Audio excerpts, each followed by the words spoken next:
Blog নিয়ে চলে এসেছি। তোমরা আসলে সবাই খুব ভালো আছো, হয়তো আমিও খুব ভালো আছি। তো স্নান কমপ্লিট হয়ে গেছে, পুজো দেওয়া কমপ্লিট হয়ে গেছে। না সরি, পুজো তো আছে কমপ্লিট হয়নি, শরীরটা একটুখানি খারাপ লাগছে। হঠাৎ করে আমি ব্যথা পেয়েছি, তার ফলে মনটা অস্থির হয়ে গেছে, পুজো দিইনি। আর আমার চুলটা দেখলি অবস্থা, যার এত চুলছে তার মাথাতে চুল উঠে যাচ্ছে, প্রচুর পরিমাণে চুল উঠেছে এবার। আর আমার চুলটা ওটা যবে থেকে স্টার্ট হয়েছে, আগের বছর থেকে। তার কারণ হচ্ছে, আমি তোমাদের বলে দিই, জানি না তোমাদের সাথে এরকম হচ্ছে কি না, ছেলে মেয়ে উভয় পক্ষেও হচ্ছে।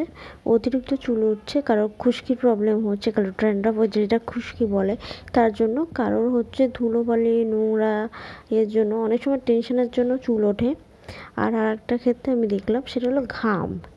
অতিরিক্ত ঘামছি গরমে, প্রত্যেক বছর ঘামের ফলে চুলটা ভেজে থাকছে, ঘামে ভিজে যাচ্ছে।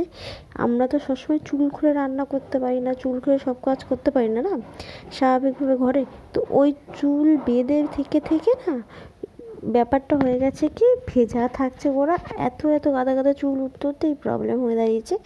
তো আজকাল নর্মালি কোনো কিছু প্ল্যান বা কোনো কিছু নেই, বিকালবেলায় আর এগুলো সব পরিষ্কার করতে হবে। আর এগুলো সব শুকিয়ে গেছে, আর একটু শুকা, তারপর নামিয়ে নেবো। এমনি সব গুছিয়ে নিচ্ছি, সব আস্তে আস্তে করে ওগুলো সব গুছিয়ে রেখে দেবো তুলে, কারণ আগের দিন তো গোছানো হয়নি। আর এগুলো সব নোংরা হয়ে যাচ্ছে দেখি। সামনে পূর্ণিমা তো, তার আগে একটু ঘর ছাড়বো না, তা ঝুলগুলো এমনি হাত দিয়ে সরিয়ে দিলেই হয়ে যাবে।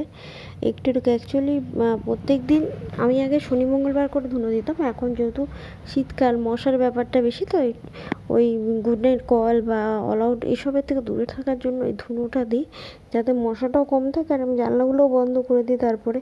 আর এখানে দেখো 3টে মিনি থাকার কথা, আমি জানি না, আমি অনেকদিন দেখিনি, দুটোই ঘুরঘুর করছে। এই যে ছাপা ছাপা দিতে হচ্ছে, কী বদমাস, মানে যা পায় সেটা নিয়ে খেলা করে। আর এখন থেকে ওই যে সেই শিকারি বিড়ালগুলোর মতন করে বেড়ায়।